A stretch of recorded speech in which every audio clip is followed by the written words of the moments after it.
there's nothing like that feeling of recording new music and hearing it live for the first time, you know. Born again.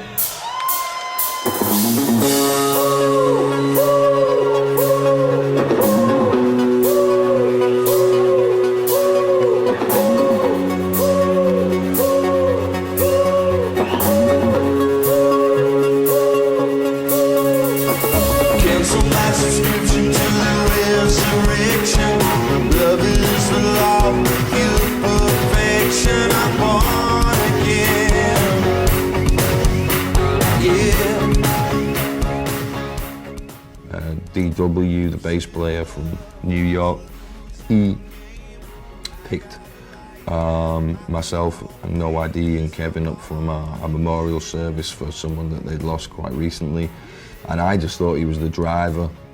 He thought I was the driver.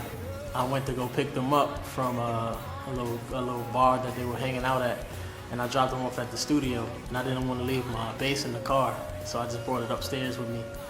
And he just laughed the whole time because he didn't really think I was a bass player. And I said to him, man, I want a driver like you. I want a driver that can play bass. But, you know, but they'd arranged all this, and he was there then, 5 o'clock in the morning, first take, bass, so.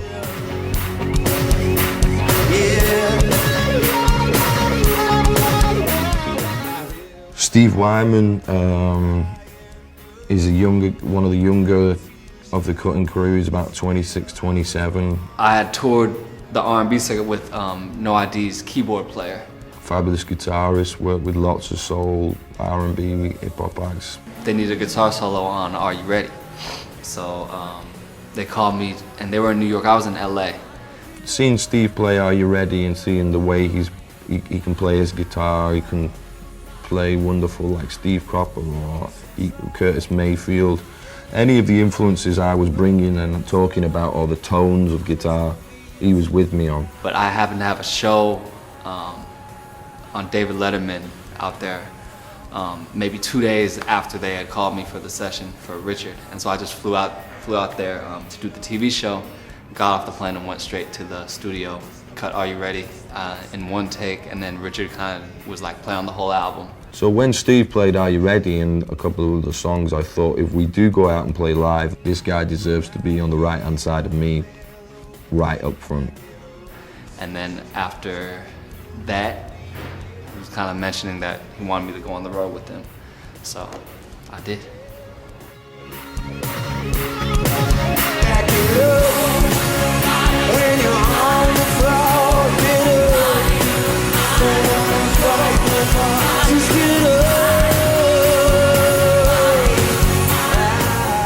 Steve called me and he was like, he came to the Bay in California where we live.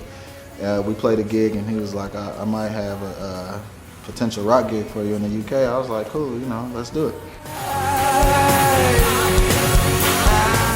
Richard is the coolest dude you'll ever meet in life, ever. He's the coolest guy to work with. He makes everything a lot of fun. Whatever I could do to keep them laughing as well at the same time. Because a lot of the time there's a lot of humor in there, and the humor keeps the session going and keeps people awake, keeps people alive and up for it.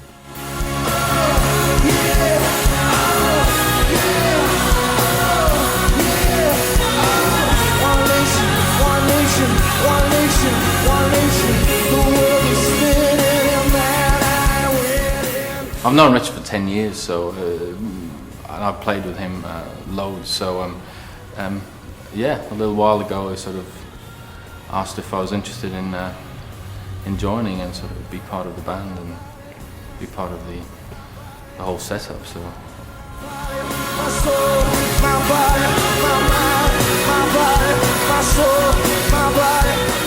That's perhaps where the United Nations of Sound and giving these guys and this idea and this concept a name came from. United Nations Sound is about fusing the influences of the world, really, of not just, you know, English music or just American music. Everyone comes from different places, different kind of experiences in the past. Definitely heavily influenced by Richard's style, but with our touches and our influence on top of it. Some of the stuff is real leaning towards soul, like some old soul stuff like Curtis Mayfield.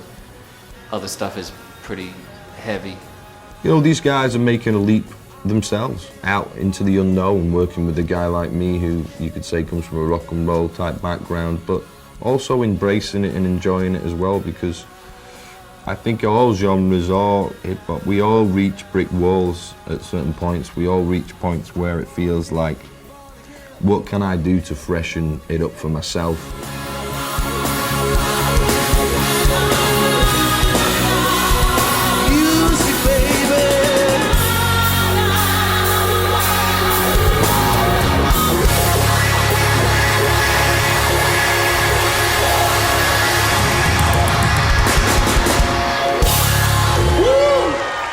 Thank you.